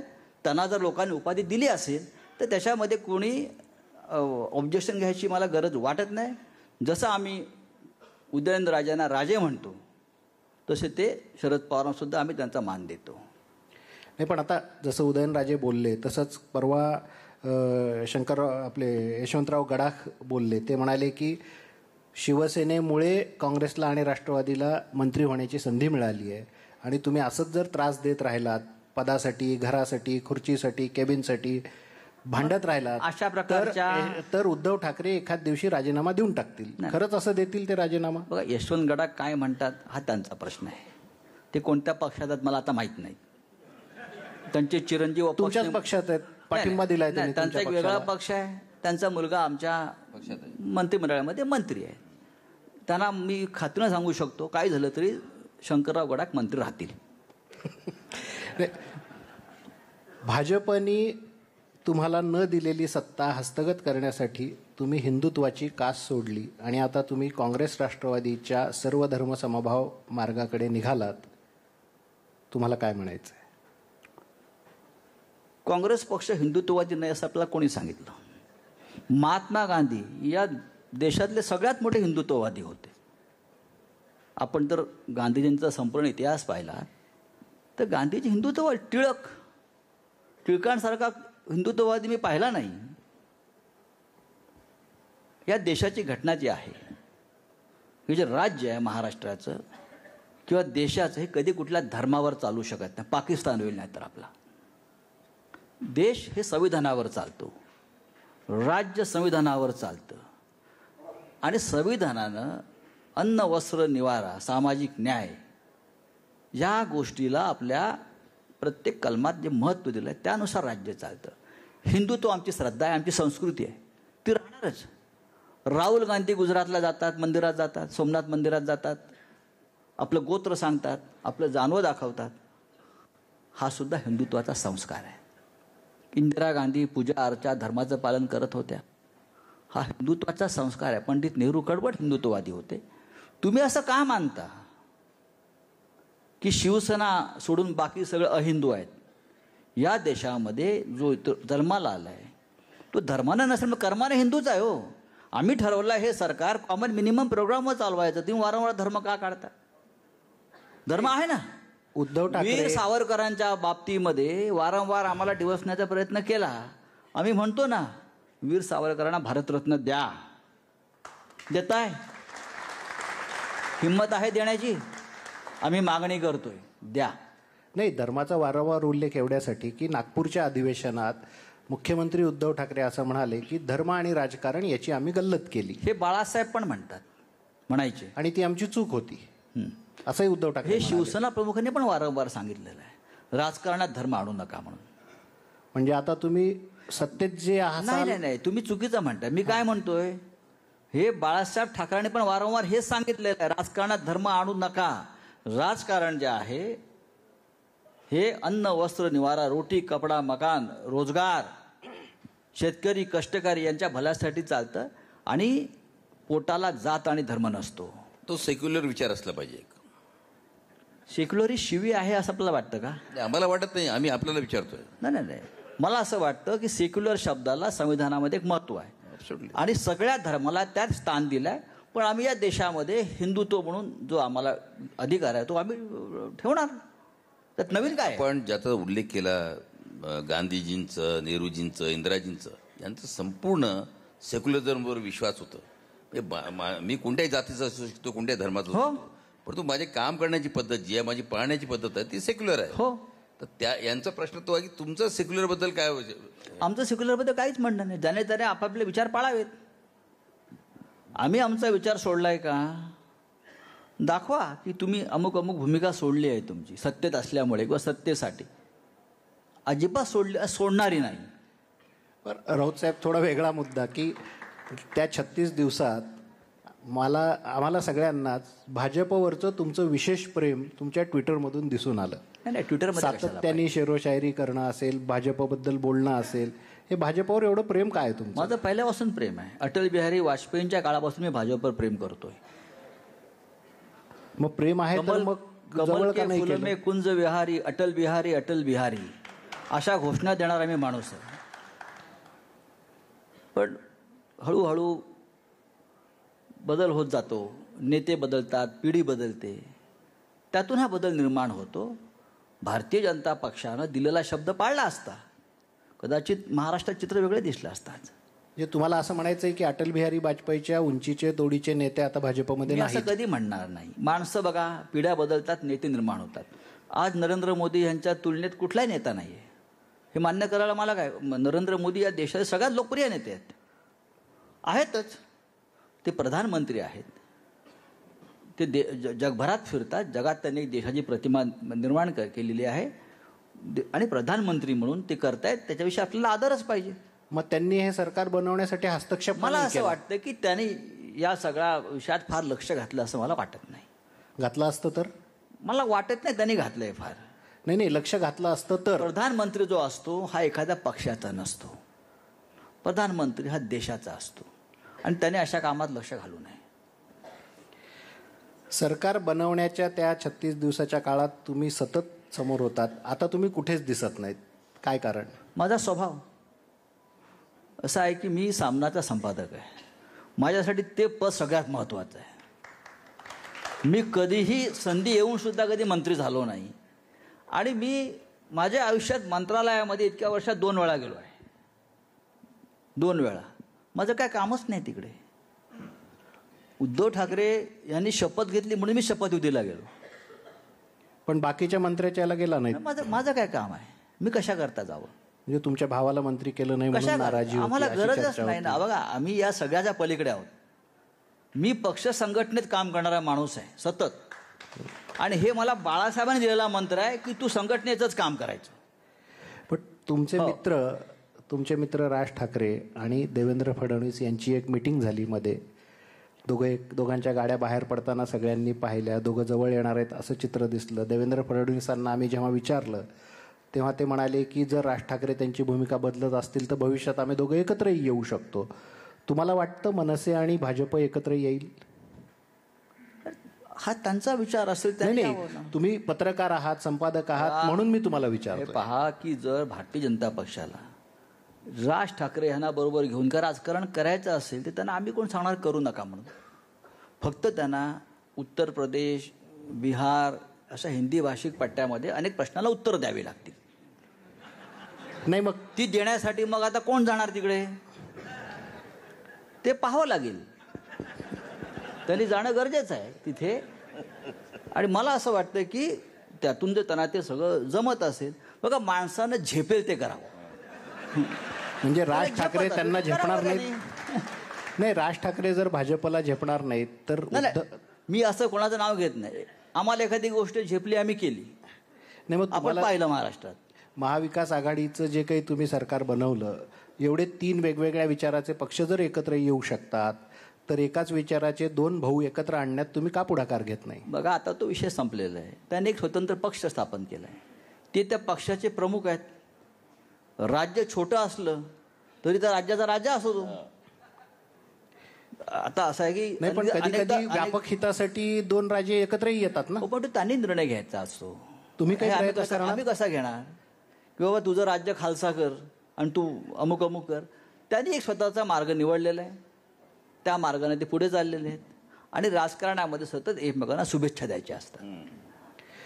राऊत साहेब, आज देशातला सगळा मीडिया घाबरलेला दिसतोय किंवा लिहिताना दिसत नाही असं बोललं जात आहे सातत्याने. तुम्ही संपादक आहात, तुम्ही काय सांगाल? मी तर घाबरलेलो नसतो कधी. स्वातंत्र्य जे असतं हे सहज मिळत नाही, ते तुम्हाला मिळवावं लागतं. हिंदुस्थानचं स्वातंत्र्य ते काय सहज आकाशातून पडलं का?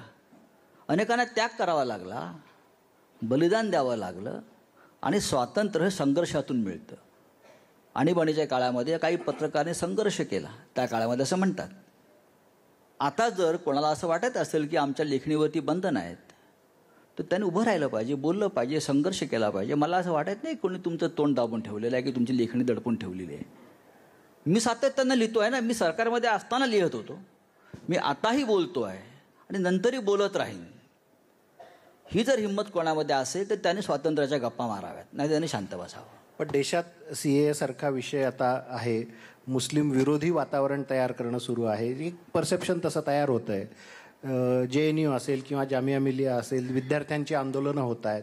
तर या सगळ्याकडे आता आपण दिल्लीत सातत्याने असता, राज्यसभेचे सदस्य आहात, तुम्ही या सगळ्या गोष्टीकडे कसे बघता? नाही, दिल्लीमध्ये असण्यात, दिल्लीमध्ये सध्या फार जे वातावरण आहे ते का फार आशादायक आहे असं मला वाटत नाही.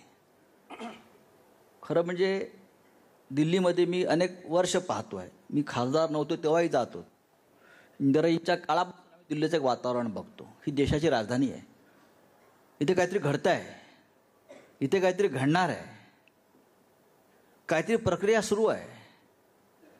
पण आज दुर्दैवानं सगळं ठप्प झाल्यासारखं वाटतं. इथे काहीच घडणार नाही आणि जे घडवायचा प्रयत्न करतील त्यांच्यावर देशाचा दुश्मन असल्याचा ठपका मारला जाईल, ही जी भीती लोकांच्या मनात आहे, ती भीती दूर करणं हे सामुदायिक कार्य आहे, हे एकट्याचं काम नाही आहे. पण जो जिथे आहे त्याने ते काम करत राहिलं पाहिजे. भीती कशा करता पाहिजे माणसाला? भीती कोणाला? भीती जनतेची पाहिजे, राज्यकर्त्यांना नाही. पण जे काही चाललंय त्याच्यातून एक वेगळं ध्रुवीकरण करण्याचा प्रयत्न भाजपकडून जाणीवपूर्वक केला जातोय. ते होतं, ते होत राहणार, ते होत राहणार. हिंदू आणि मुसलमान ही विभागणी करून निवडणुका जिंकणं हे गेल्या 70 वर्षापासून या देशाचं दुर्दैव आहे. या देशामध्ये 22 कोटी मुसलमान आहेत. तुम्ही त्यांना बाहेर काढणार आता या क्षणी नाही. तुम्ही त्यांना मुख्य प्रवाहात घेऊन काम करायला पाहिजे. ते या देशाचे नागरिक म्हणून कसे काम करतील आणि ते या देशावरती सदैव श्रद्धा आणि निष्ठा ठेवून आपल्याबरोबर उभे कसे राहतील, हा नेहमी विचार मी मांडतो. मला परवा जमात-ए इस्लामच्या कार्यक्रमात आमंत्रण दिलं. एक प्रमुख वक्ते असं म्हणाले आणि मी तिथे त्यांना ऑब्जेक्शन घेतलं. समोर मुस्लिम समाजाचे लोक होते आणि ते गृहस्थ असं म्हणाले की आप तो 25 करोड है, आप तो सडक पर उतर सकते हो. मी उठून सांगितलं तुम्ही चुकीचं बोलताय. आप 25 करोड नहीं है म्हणजे काय मुसलमान? आप हम सब 130 करोड है. बरोबर आहे. कोणावरही अन्याय झाला तर आम्ही एकत्र उभे राहू. मग तो हिंदू असेल, मुसलमान असेल, ख्रिश्चन असेल, बौद्ध असेल. पण आप 20 करोड है, आप 5 करोड है, हे या देशात ज्या दिवशी बोलणं आपण बंद करू त्या दिवशी हा देश एकसंघ राहील. करेक्ट आहे, बरोबर आहे. पण ही भूमिका आपली समोर येते, कौतुक आहे, आनंद आहे त्याचा. पण बाळासाहेब ठाकरेंपासून ते आपल्यापर्यंत आपण सामन्यामधून ज्या सोनिया गांधींचा उल्लेख इटालियन बाई असा केला, सातत्याने टीका केली, आता त्याच तुमच्या सहयोगी पक्षाच्या एक नेत्या आहेत. तर तुम्ही आता म्हणजे बदल झाले तुमच्या विचारात की त्यांच्या वागण्यात, की काय नेमकं घडलं? तुम्ही आम्हाला विचारता. बघा, शरद पवारांनी एक पक्ष स्थापन केला त्या मुद्द्यावरती. शरद पवार त्यांची हा प्रश्न त्यांना देखील विचारू, पण आता तुम्हाला विचारतो. शरद पवारांनी एक अख्खा राजकीय पक्ष त्याच्यावर स्थापन हे त्याचं उत्तर नाही होऊ शकत ना. सामन्यातून काय लिहून येतं आम्ही ते उत्तर नाही होऊ शकत. आम्ही त्यांच्यावर टीका केली. मी असं म्हटलं का आम्ही टीका केली नाही? टीका केली. आता काळाच्या ओघामध्ये अनेक विषय वाहून गेलेले आहेत. आज त्यांचं वय 70च्या पुढे आहे. त्या पक्षाचे अध्यक्ष आहेत आणि भारतीय जनता पक्षानं सुद्धा अशा प्रकारची टीका त्यावेळेला केली. पण पुढे काय केलं त्यांनी? या त्या देशाच्या नागरिक आहेत, हिंदुस्थानचे अधिकृत नागरिक आहेत. त्यांना तुम्ही CAA मधून बाहेर काढणार आहात का? सांगावं प्रधानमंत्र्यांनी की आम्ही या कायद्यानुसार सोनिया गांधींना बाहेर काढतो. अहो, आता शक्य आहे काय सगळ्या गोष्टी?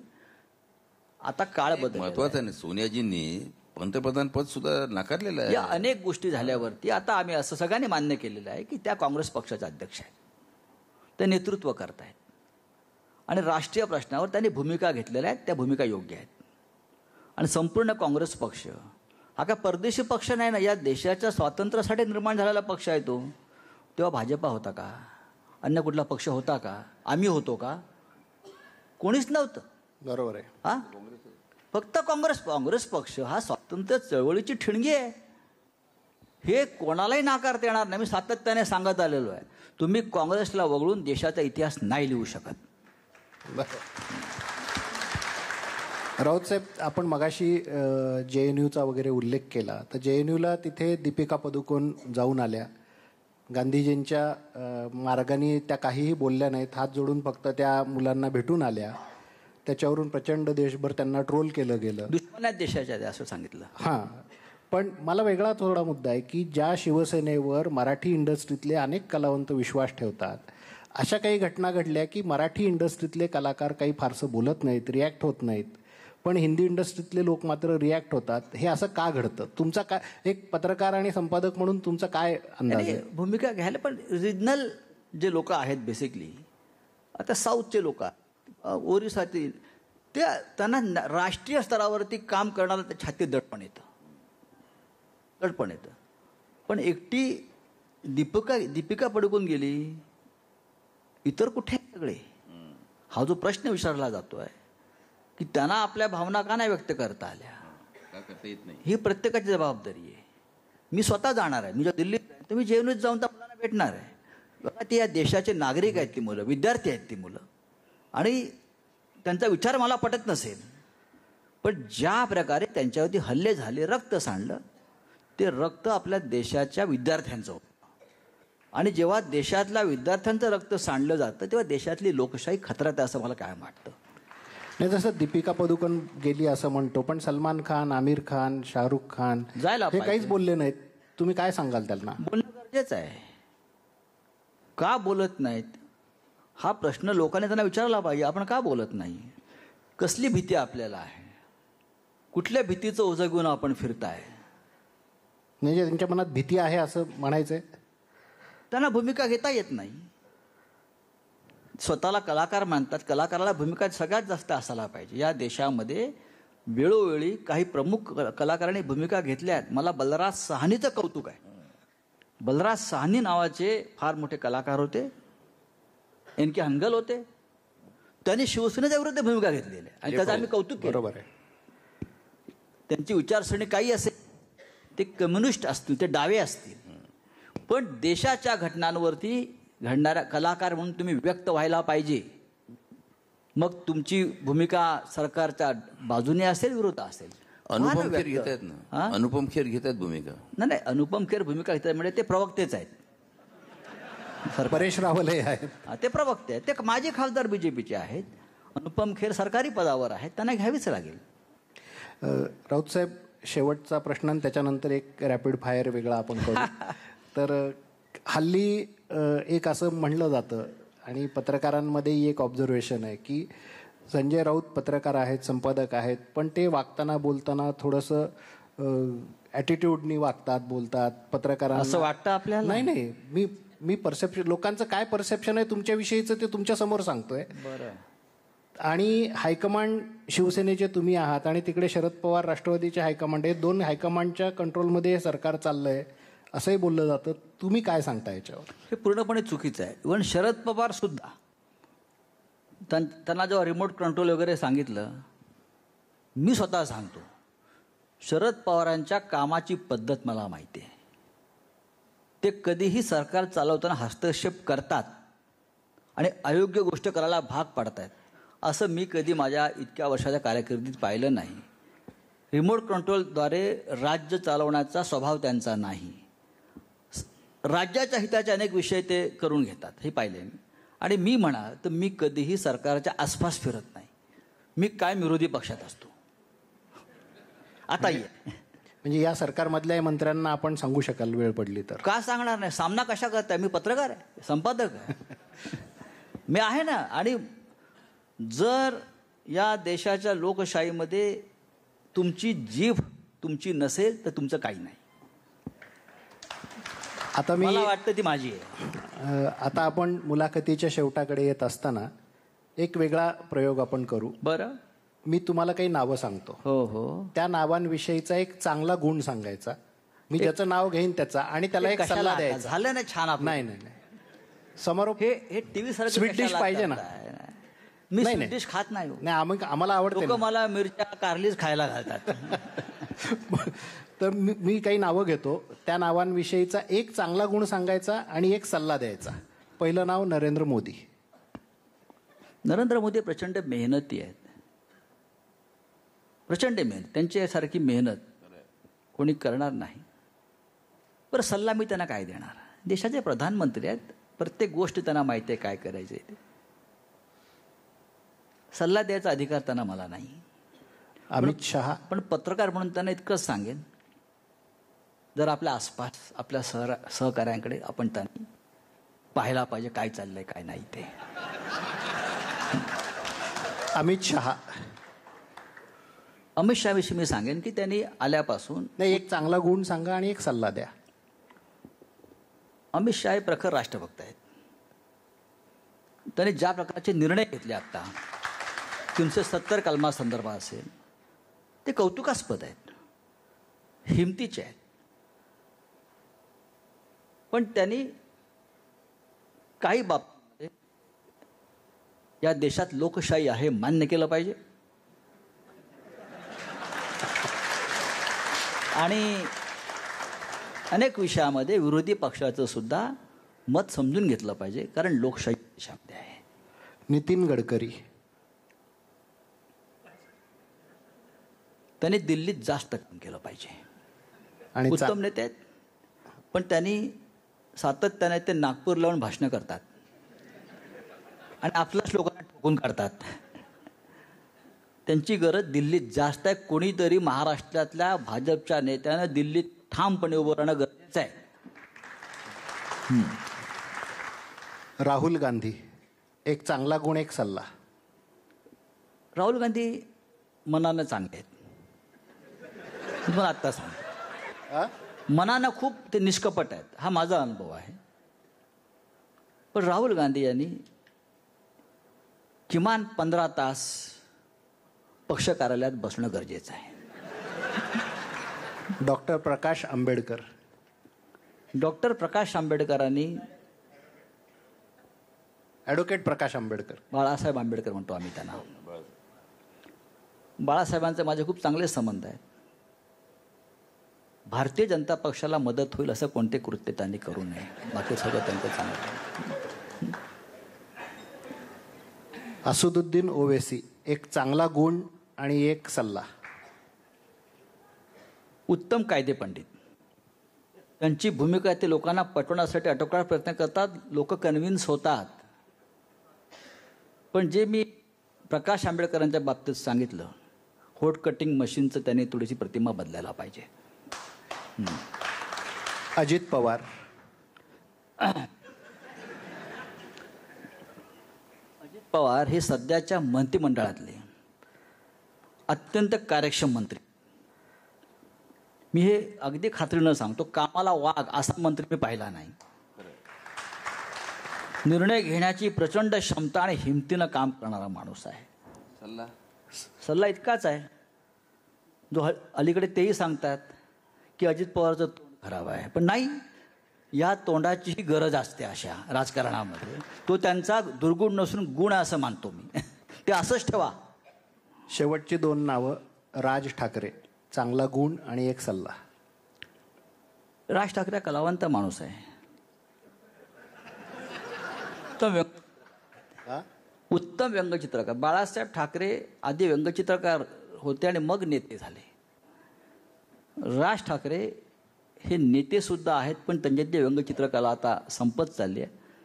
आज या देशात आणि महाराष्ट्रामध्ये ही कलाच लोप पावते आहे. राजकीय व्यंगचित्रकार राज ठाकरे यांनी अधूनमधून हातात ब्रश घेऊन फटकारे मारले पाहिजेत. आणि शेवटचं नाव उद्धव ठाकरे. एक चांगला गुण आणि एक सल्ला. उद्धव ठाकरे ह्यांना मी अनेक वर्ष जवळून पाहतोय. उद्धव ठाकरेंचा चांगला गुण असा आहे की ते विश्वास ठेवतात. सगळे ते निष्कपट आहेत. ते निष्कपट आहेत. त्यांचं आणि राहुलजींचं गुण एकसारखं आहे. ते निष्कपट आहेत. मी काय म्हणतो, निष्कपट आहेत ते राजकारणामध्ये. आता आपण मुख्यमंत्री आहोत तेव्हा त्यांनी कठोरपणे काही भूमिका घेणं गरजेचं आहे. धन्यवाद राऊत साहेब. धन्यवाद. आपण जोरदार टाळ्यांनी राऊत साहेबांचं या ठिकाणी स्वागत करू. अतिशय सुंदर मुलाखत झाली. या ठिकाणी राष्ट्रगीत होईल आणि आपण पाहतोय शिवसेनेचे खासदार आणि सामनाचे संपादक संजय राऊत यांनी या मुलाखतीमध्ये सगळ्याच प्रश्नांना अतिशय सडेतोड, रोखठोक, स्पष्टपणे अशी उत्तरं दिलेली आहेत. आणि शेवटचा जो रॅपिड फायर राऊंड तुम्ही ऐकलात त्यामध्ये पंतप्रधान नरेंद्र मोदी हे प्रचंड मेहनती आहेत असं संजय राऊत म्हणाले. त्याचबरोबर अमित शहांचा उल्लेख सुद्धा त्यांनी प्रखर राष्ट्रभक्त असा केलेला आहे. आणि त्याबरोबरच पंतप्रधान नरेंद्र मोदी आणि अमित शहा यांच्याबद्दल त्यांनी आणखी काही विधानं केली. पंतप्रधानांना मी सल्ला कसा काय देणार असं सुद्धा संजय राऊत म्हणाले. पण त्याचबरोबर राज ठाकरे, राहुल गांधी, उद्धव ठाकरे यांच्याबद्दल सुद्धा संजय राऊत